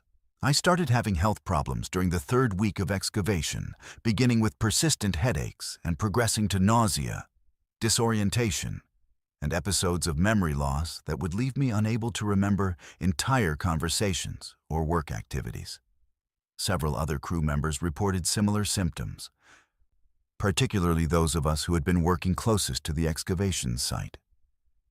And I noticed that the specialists were wearing protective equipment that seemed more appropriate for handling hazardous materials than ancient human remains. The turning point came when Jake Morrison, one of our equipment operators, had what appeared to be a seizure while working near the main excavation area and was rushed to Mayo Clinic by helicopter. Jake recovered within a few hours, but he kept talking about dreams or visions he'd experienced during the episode. Detailed scenarios involving the ancient people whose bodies we'd uncovered, as if he'd somehow accessed their memories or experienced events from their lives. The medical staff dismissed this as hallucinations caused by oxygen deprivation. But Jake's descriptions of pre-contact indigenous life in the region were historically accurate in ways that he couldn't have known from his own education or experience. The specialists became increasingly secretive as more bodies were recovered, restricting access to the site and implementing communication protocols that prevented us from discussing our findings with anyone outside the project team. They brought in additional equipment that looked more like laboratory instruments than archaeological tools, and I started noticing that they were collecting tissue samples and conducting tests that seemed designed to determine whether the preserved bodies were actually dead or merely dormant in some way. My last day on the project was a Friday in early August when I was operating the backhoe near the periphery of the main excavation site, and accidentally broke through into what appeared to be a larger chamber or cavity beneath the surface. The bucket came up with several artifacts that I'd never seen before. Carved objects that seemed to be made from some kind of organic material and covered with symbols that hurt to look at directly. Like staring at them caused immediate eye strain and headaches. The specialists reacted to this discovery with obvious alarm rather than professional interest, immediately halting all excavation activities and implementing what they called containment protocols that involved sealing the entire site with industrial plastic sheeting and establishing a quarantine perimeter around the area. They terminated the contracts for all regular construction crew members that same afternoon, citing project completion ahead of schedule, even though we'd barely begun the actual construction work that we'd been hired to perform. I received my final paycheck along with an enhanced non-disclosure agreement that included specific penalties for discussing the discoveries or my experiences on the project, but also included a medical monitoring provision that required me to report any health problems or unusual symptoms to a contact number that wasn't associated with Northern Infrastructure Solutions. The agreement also included a relocation bonus that would pay for me to move to a different province if I chose to leave the Yukon, which seemed like an unusual provision for a routine construction project. I moved to Alberta 6 months later, partly because the medical monitoring requirements were making me paranoid about my health, and partly because I kept having dreams similar to what Jake Morrison had described. Vivid scenarios involving the preserved bodies and their apparent lives in a time period that predated known human habitation of the region. The dreams were so detailed and consistent that I started researching pre-contact indigenous history, looking for evidence that might explain what we'd uncovered. But I found only gaps and contradictions in the archaeological record for that specific area. 3 years later, I still receive quarterly medical checkups that are paid for by an organization I've never heard of. And I'm required to submit blood samples and undergo cognitive testing that monitors for changes in memory, perception, and neurological function. The medical staff won't explain what they're testing for, but they've made it clear that the monitoring is related to my exposure to biological materials during the Mayo project, and that similar protocols are being followed for everyone who worked at the site. I've tried researching what happened to the construction project and whether the water treatment facility was ever completed, but official records show that the project was canceled due to environmental concerns. and the site was designated as protected territory under a classification I can't find definitions for in any public documents. Sometimes I wonder if those preserved bodies were actually dead, or if we disturbed something that had been dormant in the permafrost for thousands of years, waiting for climate change to provide the right conditions for awakening. And whether the specialists were trying to study them or trying to contain something that shouldn't have been released from its frozen tomb. The emergency radio at our hunting camp near Old Crow picked up a distress call from coordinates that placed the caller somewhere in the middle of the Porcupine River. But the voice sounded exactly like my hunting partner, who was sitting right next to me. When we investigated the location the next morning, we found our own campsite from 3 days in the future, complete with our dead bodies. Have you ever heard your own voice saying things you never said? Or found evidence of your own presence in a place you'd never been? Let me know in the comments if you've ever experienced something that made you question the nature of time itself. Because what happened at our hunting camp near Old Crow still makes me wonder if we actually survived that trip or if we're somehow still trapped in a loop that hasn't ended yet. Right. So I need to explain this carefully, because even I don't fully understand what happened during our moose hunting expedition in September 2019. And I'm the one who lived through it, if lived through it is even the correct way to describe our experience. My hunting partner, Carl Bjornsson, and I have been making annual trips to the Porcupine River area for over 15 years. Always during the early fall, when the bull moose are in rut and the weather conditions are ideal for backcountry camping. We know this region better than most people know their own neighborhoods. And we've established regular campsites at specific GPS coordinates that we return to year after year, because they offer good hunting access, clean water sources, and natural windbreaks for our tent setup. This particular trip started normally enough. We flew into Old Crow on a chartered bush plane, hired local guides to transport our gear by boat up the Porcupine River to our traditional campsite, and established our base camp in the same location we'd used successfully for the past 5 seasons. Our emergency communication equipment included a satellite phone for check-ins with our families and a VHF emergency radio that monitored standard distress frequencies and could broadcast our location to search and rescue services if necessary. The weather forecast was favorable, our equipment was in excellent condition, and we had enough supplies for a 2-week stay, with plenty of safety margin built into our food and fuel calculations.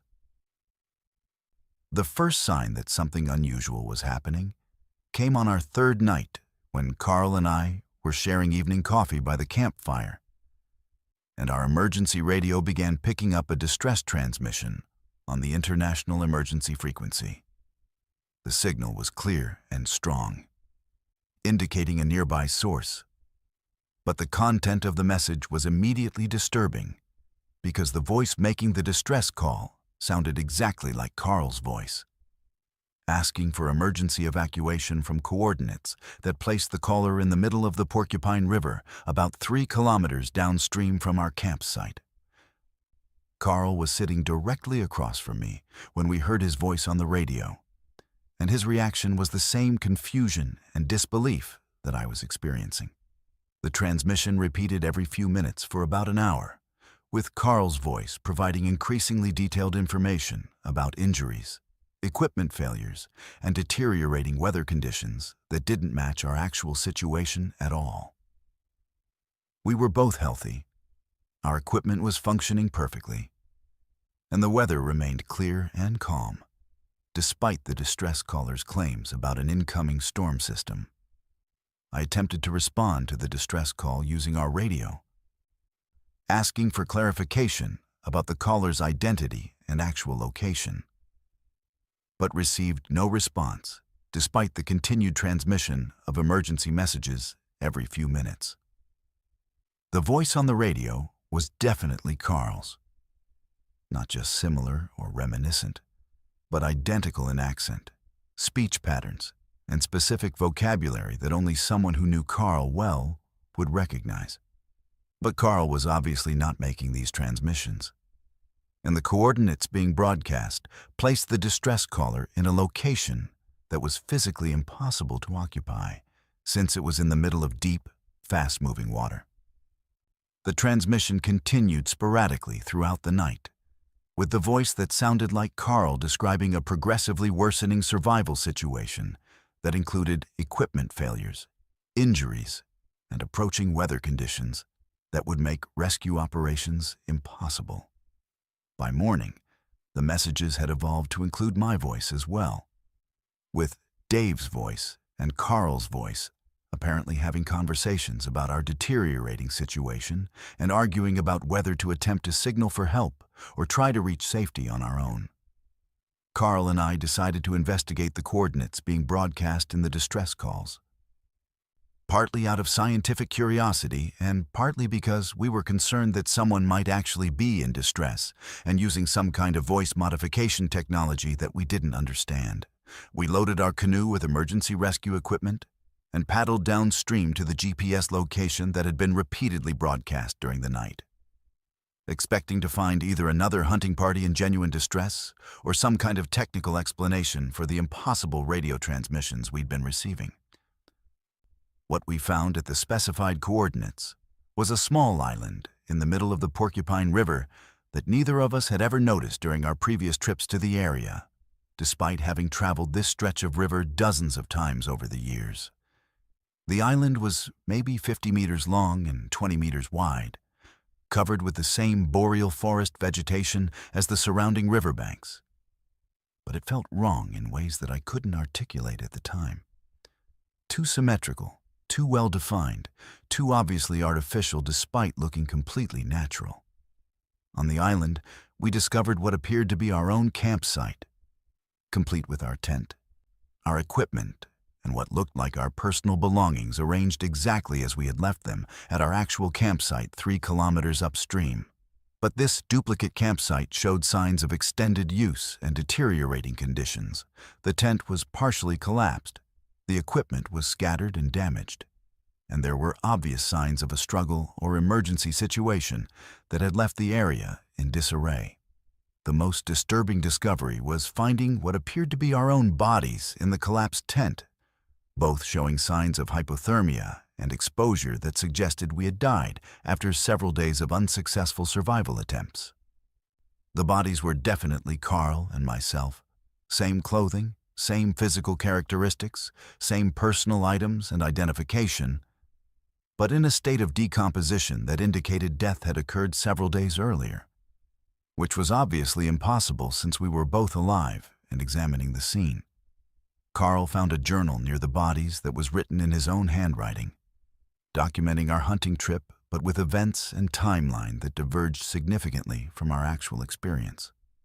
According to the journal, we had encountered severe weather on our second day, suffered equipment failures that left us stranded without adequate shelter or communication capabilities, and spent several days attempting to signal for rescue before succumbing to exposure and hypothermia on what the journal indicated was our 6th day in the wilderness. The journal entries described making repeated emergency radio calls from coordinates that matched the island location, which explained the distress transmissions we'd been hearing at our actual campsite. But the dates in the journal were 3 days ahead of our current date, suggesting that we were somehow observing the aftermath of events that hadn't happened yet, or that we had discovered evidence of our own future deaths in a timeline that we hadn't experienced. We spent several hours documenting the scene with photographs and GPS readings, but when we attempted to examine the bodies more closely or collect the journal and other evidence, everything on the island seemed to become less substantial and more difficult to interact with directly. The tent, the equipment, and the bodies maintained their visual appearance, but felt increasingly insubstantial to physical contact, as if we were observing a projection or hologram rather than actual physical objects. The return trip to our actual campsite was accomplished without incident, but when we arrived, we found that our emergency radio was broadcasting distress calls in our own voices, transmitting from the coordinates of the island where we had discovered our future corpses. The radio was definitely transmitting these messages automatically. But neither Carl nor I had programmed it to broadcast. And we couldn't figure out how to stop the transmissions despite our familiarity with the equipment. We packed up our campsite immediately and arranged for early extraction by our contracted bush pilot, citing equipment failures and personal emergencies that required our immediate return to civilization. During the flight back to Old Crow, our pilot mentioned receiving distress calls on emergency frequencies from our hunting area. But when we asked for details, he described transmissions that matched what we had heard at our campsite rather than any calls we had actually made. Carl and I never discussed the island discovery in detail after returning home, but we both independently researched temporal anomalies, parallel timelines, and similar phenomena reported by other people who spend extended time in isolated wilderness areas. We found scattered reports of hunters, trappers, and researchers encountering evidence of their own presence in locations they had never visited, but nothing that provided a satisfactory explanation for our experience. We haven't returned to the Porcupine River area for hunting trips since 2019, partly because we're both concerned about encountering the same temporal anomaly again, and partly because we're not certain whether we actually survived our encounter with our future selves or whether we're currently existing in some kind of alternative timeline where our deaths were prevented by observing their possibility in advance.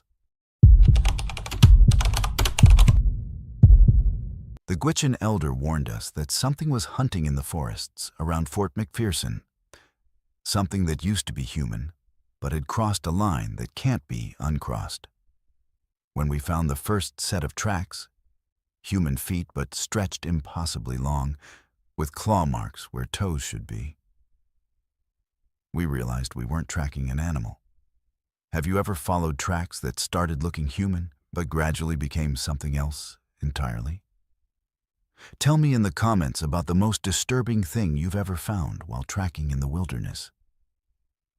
Because what we discovered in those northern forests challenged everything I thought I knew about the boundaries between human and monster. My name is Robert Alexi, and I work as a search and rescue coordinator for the RCMP detachment in Fort McPherson, Northwest Territories. I'm also Gwich'in, born and raised in this region, so I understand both the official protocols for wilderness emergencies and the traditional knowledge that my grandmother and the other elders have shared about things that exist in our territory, but don't appear in government manuals or training courses. When people go missing in the boreal forests and tundra around Fort McPherson, I'm usually the first person called to organize search operations. And over 15 years in this position, I've seen cases that pushed the boundaries of rational explanation. The incident I'm about to describe took place in November 2021. During the early winter period, when temperatures hover around 20 degrees Celsius, and snow cover is deep enough to preserve clear tracks, but the ground isn't frozen solid enough to prevent certain predators from digging or burrowing.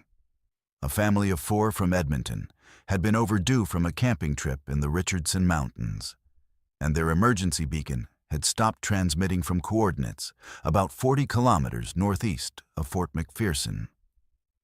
In an area where traditional hunting camps had been abandoned for several generations due to what the elders diplomatically referred to as spiritual disturbances, I assembled a search team that included 2 RCMP constables, a territorial emergency services specialist, and my uncle Joseph Alexi, who serves as our cultural liaison and traditional knowledge advisor for operations that take us into areas where indigenous protocols might be relevant.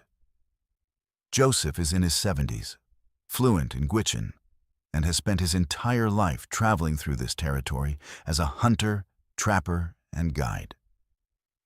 So his expertise in reading signs and understanding unusual situations in the wilderness is invaluable for complex search operations. The missing family's last known campsite was located without difficulty. But the scene we found there was disturbing in ways that didn't fit standard patterns for wildlife encounters, equipment failures, or typical survival emergencies. The tent had been shredded from the outside by what appeared to be claws, but the damage patterns were too systematic and deliberate to have been caused by a bear or other large predator defending territory or seeking food. Personal belongings were scattered throughout the area, but in arrangements that suggested conscious placement rather than random destruction. And several items showed bite marks that were consistent with human dental patterns, but far too large to have been made by normal human jaws. Joseph examined the scene using traditional tracking methods, while the rest of our team documented evidence using standard forensic procedures, and his assessment was immediately concerning. According to his reading of the signs, the family had been approached by something that walked upright like a human, but left tracks that were significantly larger and showed anatomical features that didn't match normal human foot structure. The tracks showed elongated digits with what appeared to be claw marks, and the stride length suggested a creature that was taller and had longer legs than any human could possess.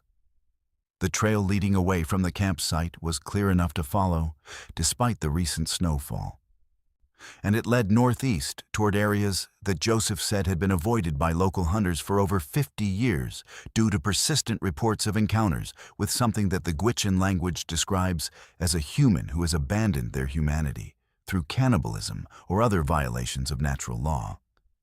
Joseph explained that traditional knowledge recognizes the possibility of human transformation into something predatory and inhuman, but that such creatures are extremely dangerous and should not be approached without proper spiritual preparation and protection. We followed the tracks for approximately 8 kilometers through increasingly dense forest, with the trail showing evidence that the creature was carrying or dragging heavy objects that were probably the missing family members.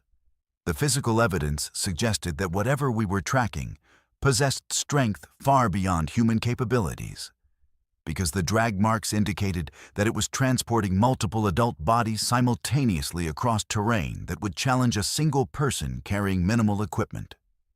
The tracks led to a natural depression in the forest floor that had been modified into what appeared to be a den or lair, with excavated areas that showed signs of long-term habitation and food storage. The site contained human remains from multiple individuals, some showing signs of recent death, and others that appeared to have been there for months or years. The arrangement of the remains suggested systematic consumption rather than random predation, with specific body parts separated and cached in different locations throughout the site. Joseph's assessment of the scene was that we were dealing with a Wendigo, which traditional Gwich'in knowledge describes as a human being who has been transformed through cannibalism into a creature with insatiable hunger for human flesh and supernatural strength and endurance. According to traditional protocols, encountering a Wendigo requires specific spiritual responses and protection that aren't part of standard search and rescue procedures. And Joseph strongly advised that we withdraw immediately and seek guidance from appropriate traditional authorities before attempting any rescue or recovery operations. The Territorial Emergency Services Specialist wanted to establish a perimeter and call for additional law enforcement support. But before we could implement standard containment procedures, we heard sounds from deeper in the forest that suggested the creature was returning to its den. The sounds were human-like vocalizations, but distorted in ways that made them difficult to interpret, somewhere between screaming and howling, with a quality that seemed designed to cause fear and disorientation in anyone who heard them. Joseph led our retreat from the area using traditional methods that involved specific routes and behaviors designed to avoid attracting the attention of supernatural predators. And we managed to return to Fort McPherson without direct confrontation with whatever was inhabiting the forest den. The official report classified the incident as a wildlife attack with unknown predator species, and the site was designated as hazardous terrain that would require specialized equipment and personnel for any future operations. The follow-up investigation was handled by territorial wildlife officials and RCMP Major Crimes Division. But their approaches focused on identifying large predator species or human perpetrators rather than addressing the spiritual and cultural aspects that Joseph considered essential for understanding and resolving the situation. The den site was eventually sealed and marked as contaminated terrain. But no arrests were made, and no definitive identification of the predator was established through conventional investigation methods. Joseph arranged for traditional Gwich'in spiritual authorities to perform appropriate ceremonies for protecting the community and addressing the spiritual imbalance that allows Wendigo transformations to occur. But these activities weren't documented in official reports and weren't coordinated with territorial or federal law enforcement agencies. The effectiveness of traditional responses to supernatural threats isn't measured using the same criteria that apply to conventional law enforcement outcomes. So there's no official assessment of whether the spiritual interventions successfully resolved the situation. I've continued working search and rescue operations in the Fort McPherson area. But I now coordinate with Joseph and other traditional knowledge keepers before entering areas where unusual disappearances or predator encounters have been reported. The integration of traditional and contemporary approaches to wilderness emergency response has proven more effective than relying solely on standard protocols, particularly in cases where the circumstances don't fit conventional categories of wildlife behavior or human criminal activity. The families of the missing Edmonton campers were provided with official notification that their relatives had been killed in a wildlife attack. But they weren't given details about the specific nature of the predator or the condition of the remains that were recovered from the forest den.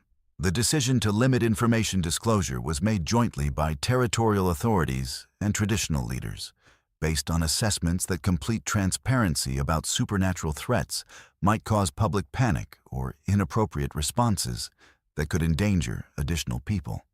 I still patrol the Richardson Mountains region as part of my search and rescue duties, but I maintain different protocols for areas where Wendigo encounters have been reported. And I always travel with traditional spiritual protection and knowledge support when operating in territories where the boundary between human and inhuman predators has been compromised.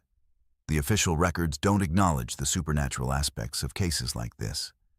But the practical reality of wilderness work in northern Canada requires recognition that some threats exist outside the categories that conventional training and equipment are designed to address. The Wendigo that killed the Edmonton family is probably still active in the forests around Fort McPherson.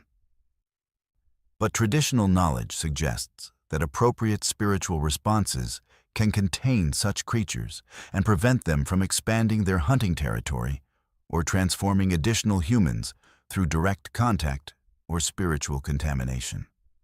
Whether these traditional containment methods are effective long-term solutions, or whether more direct intervention will eventually become necessary, remains to be determined through ongoing monitoring and collaboration between conventional authorities and Indigenous knowledge keepers who understand the true nature of the threats that exist in our northern wilderness areas.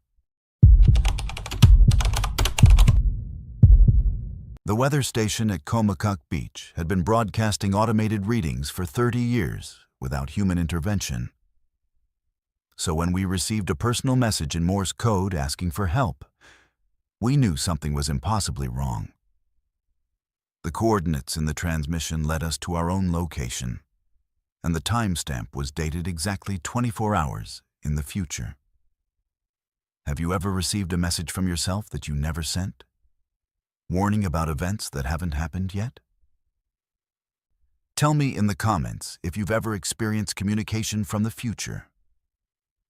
Because what happened at Canada's northernmost point still makes me question whether time moves in the direction we think it does. Dr. Elena Vasquez, atmospheric physicist, University of Alberta. Research expedition to Comacuck Beach, Yukon Territory, July 2023. Northernmost point of mainland Canada. Coordinates 69-6xN, 140-59 W. Our team was conducting climate monitoring research at the abandoned DW Line station, part of a comprehensive study documenting permafrost degradation and atmospheric changes in the high Arctic. The location represents one of the most isolated research environments in North America. Over 400 kilometers from the nearest community, accessible only by helicopter or specialized Arctic vehicle during brief summer weather windows. Comacook Beach Weather Station ceased human operations in 1993, but continued automated atmospheric data transmission via satellite uplink, powered by solar panels and backup generators. Our research team included myself, Dr. Marcus Chen from Environment Canada, graduate student Sarah Kim, and helicopter pilot James McLeod, who would remain on site for our planned 5-day data collection period. Standard protocol for Arctic research stations requires continuous monitoring of automated systems, emergency communication capabilities, and strict adherence to safety procedures designed to prevent personnel from becoming stranded in one of Earth's most hostile environments. Initial equipment checks confirmed all systems functioning normally. Weather station transmitted standard meteorological data every 6 hours as programmed. Solar power systems operating at 85% capacity. Emergency communication equipment tested successfully with base station in Inuvik. Research instruments deployed according to specifications. No anomalies detected during first 48 hours of operation. Team morale excellent. Weather conditions favorable. Research objectives proceeding on schedule. Day 3, 14:30 hours. Routine monitoring of weather station transmissions detected non-standard signal on emergency frequency. Signal consisted of Morse code pattern, not consistent with automated weather data format. Initial interpretation suggested equipment malfunction or interference from military communication satellites. Dr. Chen attempted signal isolation using spectrum analyzer. Results indicated transmission originating from local weather station equipment rather than external source. Morse code translation. Elena Vasquez team, Comacook Beach, urgent assistance, required evacuation, impossible coordinates. 69-36 NN 140 degrees 59 WW time critical. Coordinates matched our exact location. Timestamp embedded in transmission indicated message sent 24 hours future from current time. No personnel authorized to transmit personal messages using weather station equipment. Dr. Chen verified all team members present and accounted for. No other human presence detected within 400-kilometer radius, according to helicopter reconnaissance. Message repeated every 15 minutes with identical content and timestamp progression, maintaining 24-hour advance of current time. Signal strength consistent with local transmission source. Technical analysis confirmed message originating from weather station's primary communication array, despite absence of manual operator. Sarah Kim documented all transmissions using digital recording equipment. Pattern analysis revealed no random elements, messages mathematically precise, suggesting artificial generation rather than human composition. 15:45 hours. Second transmission received with expanded content. Dr. Chen atmospheric readings. Critical levels Sarah Kim equipment failure. Cascade event James McLeod helicopter inoperative stranded coordination required.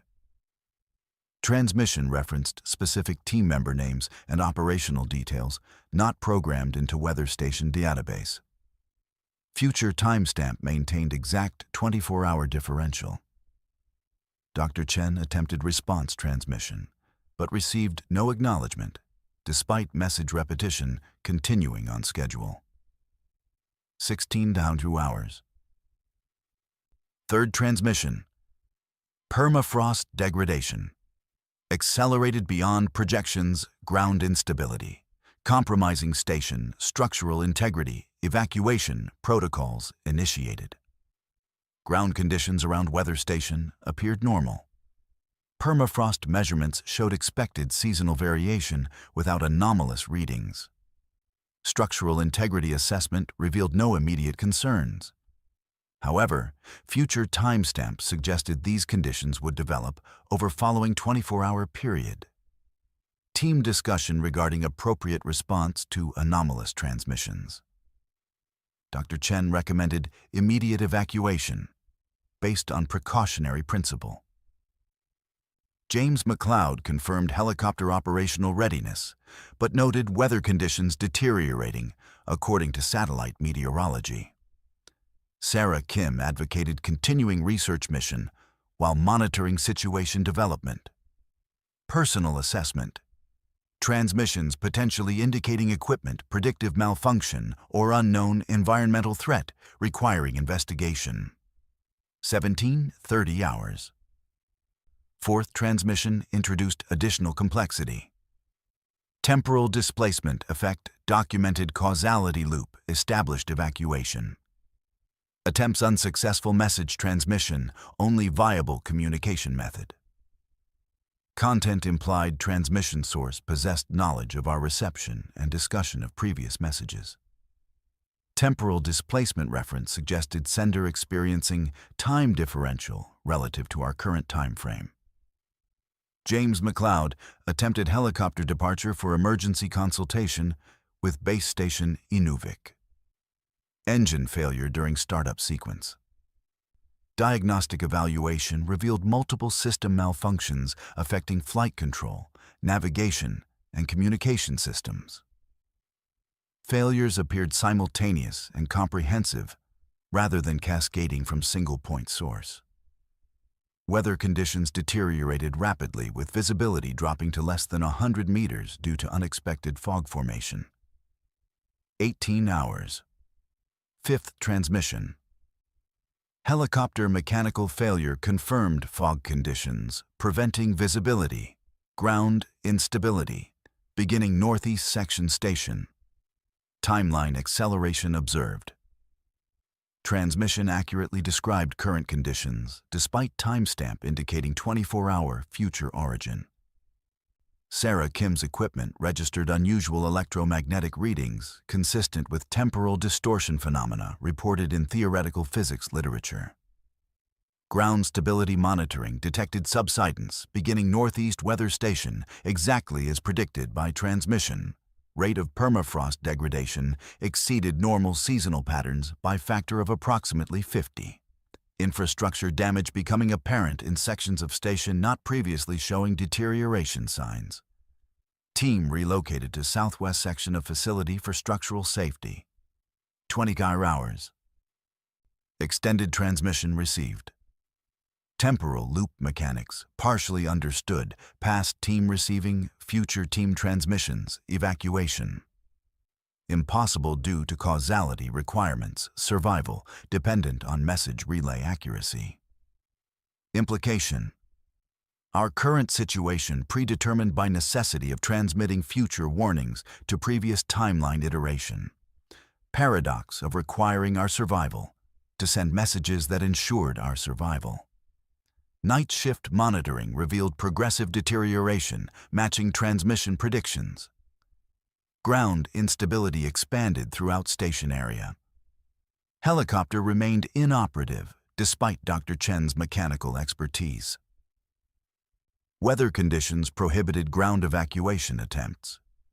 Emergency supplies sufficient for extended stay, but long-term survival prospects declining, according to transmission timeline. Day 4. Transmission content evolved to include specific survival instructions. Solar panel array section C requires manual realignment backup, generator fuel line inspection, necessary water purification system, component replacement, priority. Instructions proved accurate for maintaining life support systems as infrastructure degradation continued. Final transmission series began Day 5, 06 hours. Message relay sequence completion required ensure. Past team survival, Temporal stability, dependent on transmission, continuation. Future team acknowledges sacrifice necessary for causality preservation. Understanding achieved. We had become the future team, sending warnings to our past selves to ensure survival necessary for sending warnings. Evacuation achieved day 6 through implementation of survival strategies provided by future transmissions. James McLeod restored helicopter functionality using repair sequence received via Morse code from future timeline. Weather cleared according to predicted schedule. Team extracted successfully with complete research data and documentation of temporal communication phenomenon. Post-incident analysis. Weather station transmissions ceased immediately following our departure. No subsequent anomalous signals detected. Official reports classified incident as equipment malfunction, with remarkable coincidental accuracy of predictive failures.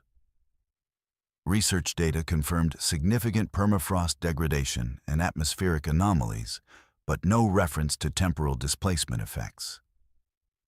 Personal assessment. Experienced genuine communication with future timeline version of research team. Trapped in causality loop requiring message transmission to ensure past survival, necessary for future message transmission capability.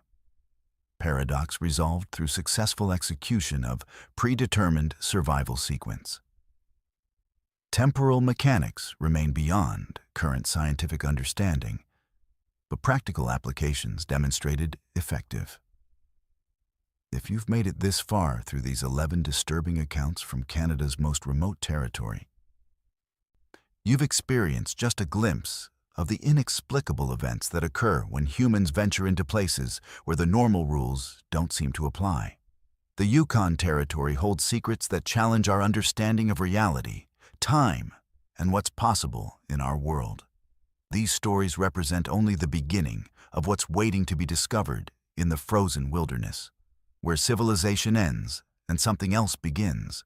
Make sure to subscribe to Verified Fears for more terrifying true accounts that will leave you questioning everything you thought you knew about the world around us. Hit that notification bell because you won't want to miss what we've uncovered next. And trust me, some stories are too disturbing to hear alone.